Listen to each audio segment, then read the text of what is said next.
Assalamualaikum warahmatullahi wabarakatuh. Perkenalkan, nama saya Ayu Endah Bawanti, pendidik dari TK Aisyah Busanut Atfal 11 Kudus, calon guru penggerak Angkatan 7. Saya akan memaparkan demonstrasi kontekstual filosofi pemikiran Ki Hajar Dewantara dan implementasinya di sekolah. Pendidikan dan pengajaran dalam memahami arti dan tujuan pendidikan menurut pemikiran Ki Hajar Dewantara, di mana pengajaran adalah bagian dari pendidikan. Pengajaran merupakan proses pendidikan dalam memberi ilmu yang bermanfaat untuk kecakapan hidup anak secara lahir maupun batin. Sedangkan pendidikan adalah memberi tuntunan terhadap segala kodrat yang dimiliki anak, agar ia mampu mencapai keselamatan dan kebahagiaan yang setinggi-tingginya, baik sebagai seorang manusia maupun sebagai anggota masyarakat. Dalam proses menuntun, anak diberi kebebasan, namun pendidik sebagai pamong dalam memberi tuntunan dan arahan, agar anak tidak kehilangan arah dan membahayakan dirinya. Seorang pamong dapat memberikan tuntunan agar anak dapat menemukan kemerdekaannya dalam belajar. Ada 3 pokok dasar dari pemikiran Ki Hajar Dewantara dalam perkembangan pendidikan. Yang pertama yaitu pembelajaran berpusat pada murid, yang artinya anak dapat terpenuhi kebutuhannya dalam mendapatkan pendidikan. Pembelajaran yang berpusat pada anak berupaya untuk memfasilitasi seluruh aspek perkembangan anak agar dapat tercapai secara optimal.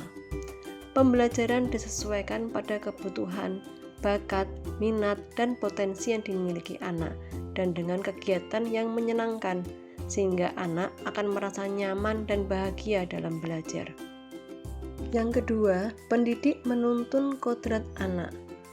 Pendidik menuntun anak untuk mencapai kekuatan kodratnya sesuai dengan kodrat alam dan kodrat zaman. Kodrat alam yaitu berkaitan dengan sifat dan bentuk serta kultur budaya yang mempengaruhi di mana anak berada. Sedangkan kodrat zaman yaitu perubahan yang selalu terjadi dengan kondisi yang terus berubah sesuai waktu dan keadaan. Bila melihat dari kodrat zaman, pendidikan saat ini menekankan pada kemampuan anak untuk memiliki keterampilan abad 21.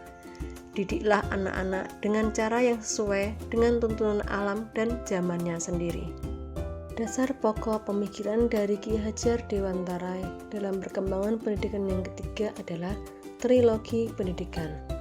Apabila kita mendengar nama Ki Hajar Dewantara, kita akan ingat kepada semboyan darinya, yaitu ing ngarsa sung tulodo, ing madya mangun karso, tutpuri handayani. Ing ngarsa sung tulodo dimaknai dengan di depan memberi teladan. Peranan guru sebagai teladan bagi peserta didiknya. Ing madya mangun karso dalam artian sebagai pendidik di tengah membangun semangat dan memotivasi bagi murid dengan memposisikan sebagai teman sehingga anak merasa nyaman. Yang berikutnya adalah tutwuri handayani, mempunyai makna di belakang memberi dorongan. Guru harus selalu mendorong peserta didik dalam mengembangkan bakat, minat sesuai dengan potensi yang dimiliki anak. Ki Hajar Dewantara mengibaratkan pendidik sebagai petani dan peserta didik sebagai padi. Pendidik ibarat petani yang menanam padi, tidak bisa memaksakan tanaman padi menjadi tanaman lainnya. Maksudnya adalah anak-anak sudah mempunyai minat dan bakatnya masing-masing, tidak bisa dipaksa untuk menjadi apa yang diinginkan oleh guru atau orang tua untuk tujuan tertentu. Implementasi di sekolah berdasarkan pemikiran Ki Hajar Dewantara.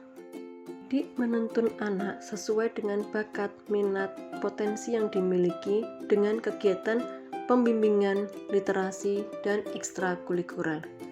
Dalam pembelajaran, pendidik membimbing anak, dan pada kegiatan literasi, contohnya, pendidik membacakan buku cerita kepada anak. Untuk ekstrakurikuler, antara lain ada kegiatan drum band, kegiatan menari, kegiatan mewarnai, dan kegiatan lainnya. anak-anak dibebaskan untuk mengikuti kegiatan sesuai dengan minat dan potensi mereka.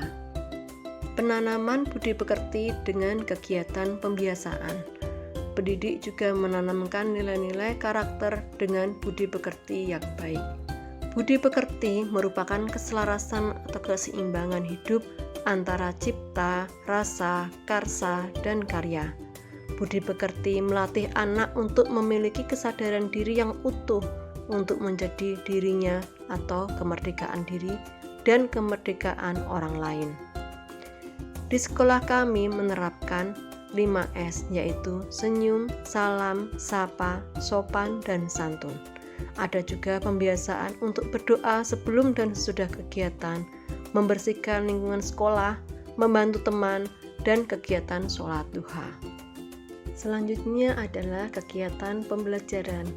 Perencanaan pembelajaran yang bervariatif dengan memanfaatkan teknologi dan alam sekitar berdasarkan karakteristik murid serta mengaitkan materi dengan kehidupan nyata, sehingga pembelajaran akan lebih bermakna dan menyenangkan bagi murid.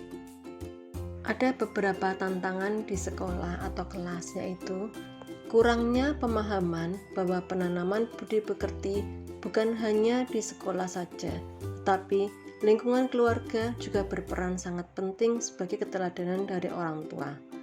Berikutnya, tuntutan dari orang tua yang hanya menekankan kecerdasan kognisi saja, yaitu baca, tulis, hitung, tanpa melihat bahwa anak mempunyai bakat, minat, dan potensi masing-masing.